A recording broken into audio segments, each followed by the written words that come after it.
आप सभी का स्वागत है रविजोन फार्मिंग लीडर में। मैं रवि त्यागी, आपका होस्ट एंड दोस्त। मेरे सभी बुजुर्ग और किसान साथियों को मेरा राम राम। तो किसान साथियों, आज हम आए हैं बर्बरी गोट ब्रीडिंग फार्म पर, जो कि मथुरा के पास फतेहा गांव में स्थित है और जहां बहुत ही अच्छी तरीके से बर्बरी का लालन पालन हो रहा है, उसकी ब्रीडिंग हो रही है।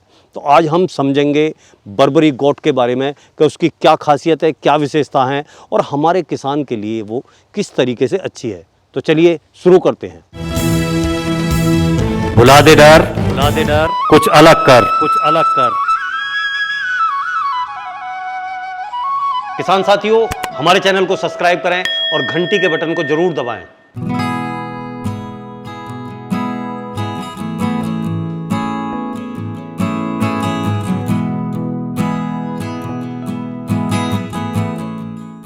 सर, आपका बहुत बहुत स्वागत है हमारे रविजोन फार्मिंग लीडर में। सामने से जो हमारे दर्शक, हमारे किसान भाई देख रहे हैं, उन्हें एक बार आप अपना एक छोटा सा परिचय दें। नमस्कार, मैं संदीप राजपूत, मेरा गांव फतेहा फर मथुरा। आप त्यागी जी, आपको और आपके दर्शकों को सभी को मेरी ओर से। तो संदीप जी, आप यहाँ फरे में ये जो आपका फार्म है, इस फार्म का आपने नाम क्या रखा हुआ है? मेरा बर्बरी गोट ब्रीडिंग फार्म नाम से फार्म है जी।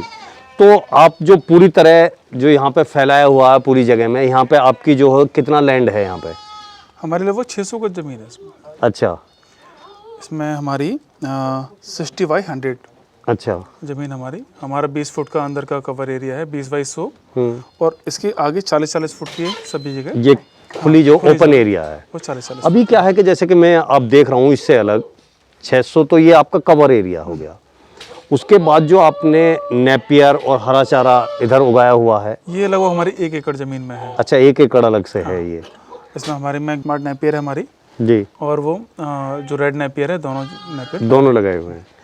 तो संदीप जी, आज आपको फार्म करते हुए कितना टाइम हो गया है? अप्रोक्सीमेटली 6 साल हो गए। 6 साल। जी। तो 6 साल में आपने इसकी अच्छाई और जो बुराइयां हैं कि भाई इनमें क्या दिक्कत है, क्या परेशानी है। कई बार आदमी क्या होता है कि यूट्यूब से देखता है और वो सोचता है बहुत ईजी है, और जी, वो लगता है कि भाई मैं भी कर सकता हूं और मैं ऐसे कर दूंगा, संदीप जी कर रहे हैं। तो उन सारी चीज़ों को आप थोड़ा सा दर्शकों को समझाने की कोशिश करें कि आदमी करे तो किस तरीके से करे। स्टार्टिंग बहुत छोटे स्तर पे करनी चाहिए, जी, धीरे धीरे करके आगे बढ़ना चाहिए। कभी भी फार्म में आप ओपन करते समय जल्दबाजी ना करें। जी, शेड को कम से कम छोटे से स्तर पे शुरू करें। आदमी करते क्या है कि एक साथ बड़ा स्ट्रक्चर चालू कर दिया और फिर एक साथ जानवर भर लिए 50 या 100। जैसे ही फिर ये चलो आपने कर भी लिया, 50 जानवर या 100 जानवर आपने कर भी दिए, फिर छोटी मोटी प्रॉब्लम भी आती है, या 10 या 15 मॉर्टेलिटी हुई, फिर एक साथ हाथ पैर फूलते हैं और आप सारे जानवर सेल कर देते हैं। इस केस में क्या है कि पूरा लॉस बुक हो जाता है। जी। धीरे धीरे करेंगे तो धीरे धीरे सारी चीज़ें सीखने को मिलती रहती हैं और ज़्यादा दिक्कतें आती नहीं हैं। अभी क्या है कि जैसे कोई बेरोजगार भाई है या कोई किसान भाई है, वो अपनी खेती के साथ साथ जो है गॉट फार्मिंग करना चाहता है, तो वो कितनी बकरियों से शुरू करे? स्टार्टिंग मैक्सिमम 20 पीसेस से करना चाहिए। 20 एक जानवरों से करो, सीखो। छोटी मोटी प्रॉब्लम्स भी आएंगी तो 2-4 महीने में आदमी यूज्ड टू हो जाता है। जी। फिर बढ़ाओ, पैसे तो अपने हैं ना, कहीं जाने वाले तो है नहीं। हाँ, पैसा हमारे पास है तो हमारी प्लानिंग आगे चलती रहेगी। हो सकता है। होता क्या है कि किसी को भी बोला कि भैया ट्रेडर तो मैक्सिमम बैठे हैं ना, हर जगह बैठा है ट्रेडर। और आजकल तो टटलू काटता है, ट्रेडर कहाँ बैठा है। वो 6,000 में 7,000 में बकरियां शो करता है, और फिर जब वहाँ आने के बाद आदमी उसके पास पहुँचता है तो वही 6,000 वाली बकरियों को उसको 12,000 में या 13,000 में सेल करता है। जी। क्योंकि पॉसिबल ही नहीं है 6,000 में किसी को बर्बरी बकरी मिल जाना। देसी बकरियां नहीं मिलती हैं। जी। देसी बकरी 7 या 8,000 या 9,000 में मिलती है। अभी क्या है, जैसे संदीप जी, आपने बर्बरी का ही पूरा अपना जो ब्रीडिंग फार्म कर रखा है, आप बर्बरी की ब्रीडिंग करते हैं जी। तो क्या है कि और जो ब्रीडें हैं उनके मुकाबले क्या ये जो बर्बरी है वो यहाँ अच्छी सरवाइव करने वाली है? क्या कारण है? आसानी से पल जाती है। अच्छा। आप ग्रेजिंग एरिया आपके पास हो ना हो, हो तब भी सर्वाइव करेगी और ना हो तब भी सर्वाइव करेगी। अब मेरे पास नेपियर लगा हुआ है, सुबह नेपियर डल जाता है, थोड़ा बहुत दाना डल जाता है, सूखा चारा डलता है, टेंशन नहीं है। अगर एक वयस्क बकरी की हम खुराक की बात करें कि भाई उसे सूखा चारा कितना देना है और हरा चारा कितना देना है, या उसे जो है फीड कितना देना है, स्टॉल फीड में क्या देना है? 70% फीड दीजिए आप ग्रीन फीड, अच्छा 20% दीजिए आप ड्राई फीड जी, और 10% दीजिए आप दाना। मतलब जो रातब वगैरह। हाँ, तो रातब वगैरह में सर आप क्या देते हैं? हमारे यहाँ हम जो दाल आती है, दाल का छिलका, ये सारी चीज़ें हम इस्तेमाल करते हैं जो सस्ते से सस्ता आता है। अच्छा जो 15 किलो 16 रुपये किलो इस्तेमाल होता है, हम वो चीज़ इस्तेमाल करते हैं। असल में क्या है, कुछ लोग है ना एक उसमें चले जाते हैं कि यूट्यूब देखा, फिर वो जो फिर हाँ, दाना कंपनी पड़ता का है, कोई फीड आ रहा है या इस फिर तरीके अगर से। वो हाथ से भी कोर्स करते हैं तो 20 रुपये किलो से सस्ता नहीं पड़ता। बिल्कुल। लेकिन आप जितना सस्ता देंगे अपनी बचत होनी है ना, तो आदमी को कोशिश करनी चाहिए सस्ते से सस्ता देना की। अभी क्या है कि जैसे कोई बेरोजगार भाई है, वो अपनी प्लानिंग जो है गोट फार्मिंग की किस तरीके से करे? जब भी कभी भाई को किसी भी को भी गोट फार्मिंग की प्लानिंग करनी है, जी एक तो बहुत एक्साइटमेंट में सारे काम ना करे, हाँ, मतलब जल्दबाजी में नहीं। जल्दबाजी में ना करे। बिल्कुल। अपना कोई भी जो स्ट्रक्चर पहले से बना हुआ है उसी को थोड़ा सा रिपेयर करके वहीं 10 15 20 जानवरों से स्टार्टिंग करे, जिससे पैसा कम से कम लगे उसका। दूसरा एक बकरी जो हम फार्मिंग में जाते हैं और ट्रेनिंग में चले जाते हैं, जी प्रॉपर जगह जहाँ ट्रेनिंग मिलती है वहाँ से ट्रेनिंग ले, जैसे हमारे यहाँ CIRG में मिलती है, जी। वहाँ ट्रेनिंग लेनी चाहिए। क्या कि वो ट्रेनर भी है ना कई बार मिसगाइड कर देता है अच्छा कि बर्बरी बकरी ऐसी होनी चाहिए, उसके कान ऐसे होने चाहिए, उसका ये सारी चीज़ें ऐसी होनी चाहिए। नेचुरली होता क्या है कि बकरी, हालांकि बर्बरी के कान खड़े होते हैं, जी। ये नेचुरल है, लेकिन हल्के फुल्के कान एक ही शीट के डाउन भी रह जाते हैं, अच्छा। एक ही माता पिता के। कई बार ये भी होता है कि बर्बरी बकरी ने 2 बच्चे डाले, एक के कान बिल्कुल खड़े हैं और के कान हल्के से डाउन है। अब जो ट्रेनर है उसकी वजह से तो ये हो गया कि भाई एक तो जिसके कान खड़े हैं वो तो बर्बरी है और जिसके कान नहीं खड़े हैं वो तो बर्बरी नहीं है। नहीं है, सही बात। उसके चक्कर में वो शौक में पड़ जाता है, वो ट्रेनिंग, वो फार्मिंग में नहीं चला जाता, वो शौक, और शौक में बर्बरी 5000 एक्स्ट्रा में मिलती है। जिस बर्बरी को उसको 10,000 में मिलना चाहिए उसको 14 में 15,000 में मिलती है। हाँ, फिर वो जो खड़े कान वाली देगा वो बोले ये तो इस रेट है, 14-15 में मिलती है, वो तो शौकीन का ही रेट है। अब आपने तो फार्म ओपन करना है ना, बिल्कुल। आप तो कोशिश कीजिए आपका मिनिमम चार्जेज आपको एनुअम पूरा सही रेट में बिल्कुल मिले। बिल्कुल। आप धीरे धीरे करके फार्म ओपन कीजिए, जिससे कि आपकी 10-15 में अगर कोई आपका नुकसान कर भी देगा तो कितना नुकसान करेगा। आप अगर 50-100 भर लेंगे तो नुकसान बहुत ज़्यादा हो जाएगा। आराम से कीजिए, तो धीरे धीरे करने पे सभी चीज़ें समझ में आती हैं। कोई भी किताब या कोई भी व्यक्ति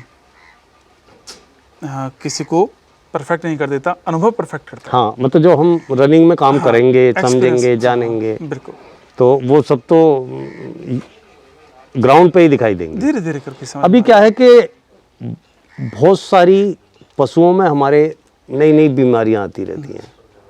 अभी हमारे बड़े पशुओं में लंपी की बीमारी चल रही है, जैसे गाय भैंसों में कई बीमारियां बकरियों की भी हैं। उन बीमारियों के बारे में थोड़ा सा अवगत कराइए, जिससे कि जो हमारा फार्मर है वो समझे, या हमारा जो किसान है वो समझे कि भाई ये बीमारियां हमारी बकरियों में आती। क्योंकि आपको एक लंबे टाइम का एक्सपीरियंस है, 6 साल हो गए आपको। बकरी को सबसे बड़ी प्रॉब्लम आती है सर्द गर्म में। अच्छा। मौसम बदलेगा, बकरी सर्द गर्म में आना शुरू हो जाएंगी। एक तो उनका रख रखाव इस टाइम टेबल से होना चाहिए कि किस टाइम को उनको बाहर छोड़ना है और किस टाइम को उनको अंदर करना है, अंदर बंद करना है। आप अगर 1 घंटे भी फालतू छोड़ देंगे तो उसमें 1-2 बकरियां आपकी सर्द गर्म में आएंगी। अच्छा। बकरियां ग्रुप में रहती हैं, तो अगर 1 या 2 ग्रुप में प्रॉब्लम में आएगी तो वो अपनी प्रॉब्लम दूसरों को डिस्ट्रीब्यूट करेगी। हाँ, फिर वो उसमें फैल जाएगा।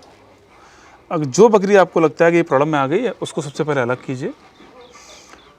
ट्रीटमेंट में जैसे हमारे यहाँ सर्द गर्म अगर हो जाती है तो हम एनोफ्लॉक्सासिन हम उसको पिला देते हैं, अच्छा, उससे ठीक हो जाती है। कोशिश कीजिए जब मैक्सिमम टू मैक्सिमम जो आप ट्रीटमेंट कर रहे हैं वो देसी मेडिसिन का इस्तेमाल करें। बिल्कुल। एलोपैथिक में ना जाएं, इंजेक्शन कम से कम इस्तेमाल करें।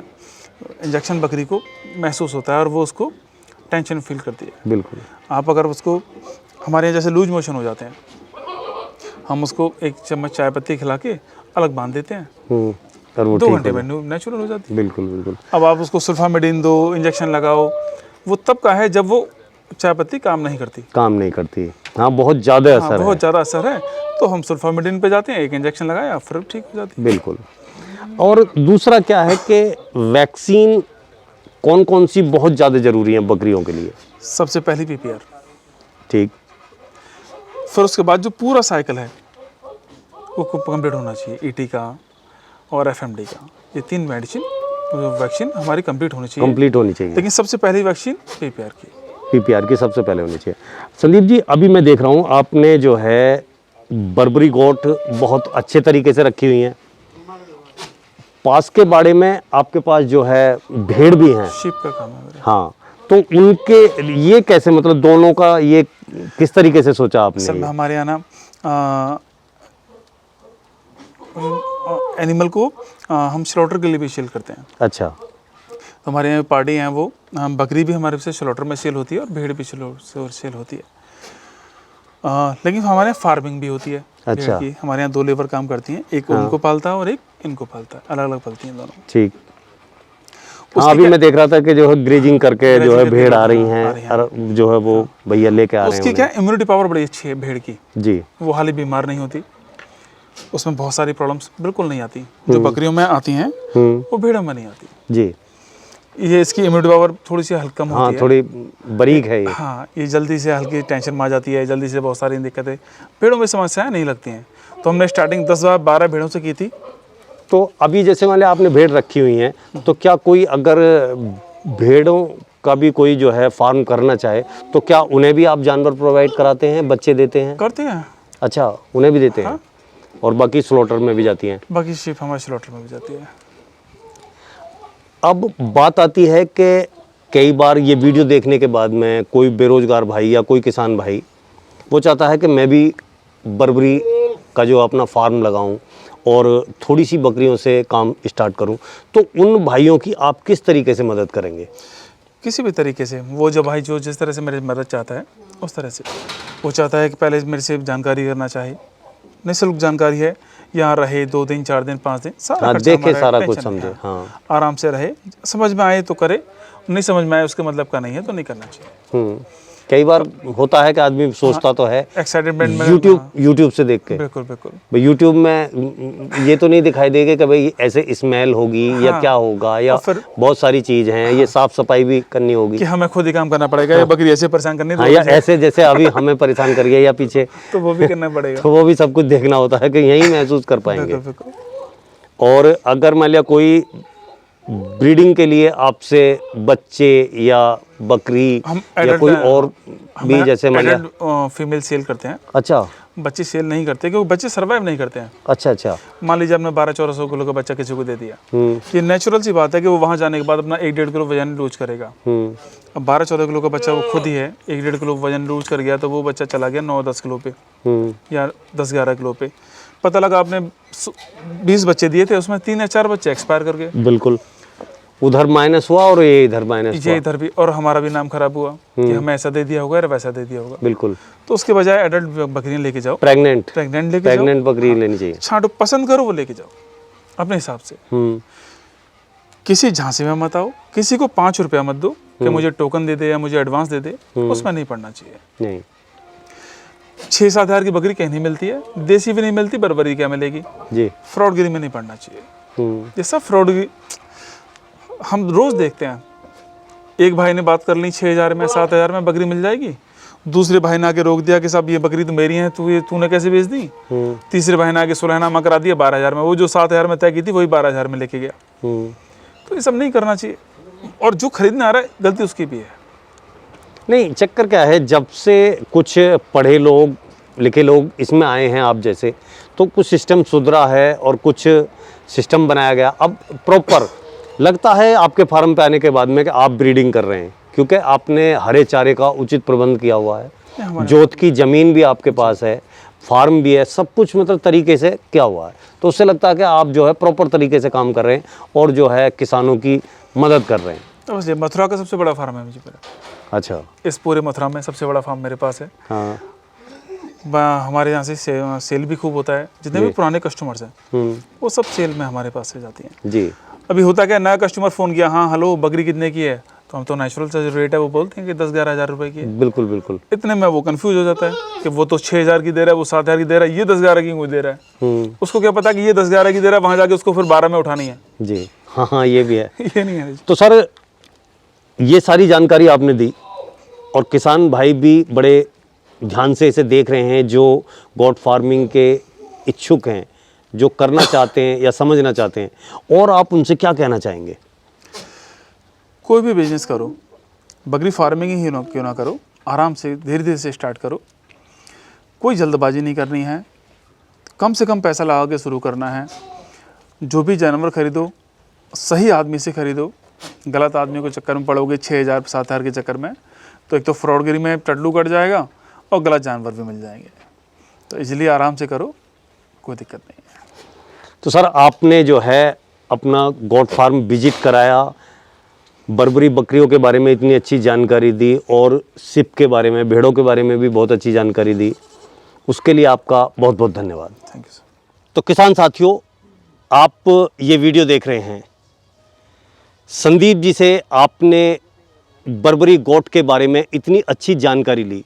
अगर उनकी दी हुई जानकारी और मेरी की हुई कोशिश आपको अच्छी लगी हो तो वीडियो को लाइक करें, शेयर करें, चैनल को सब्सक्राइब करें और घंटी के बटन को जरूर दबाएं। ये वीडियो देखने के लिए आप सभी का बहुत बहुत धन्यवाद। मैं रवि त्यागी, रवि जॉन फार्मिंग लीडर से।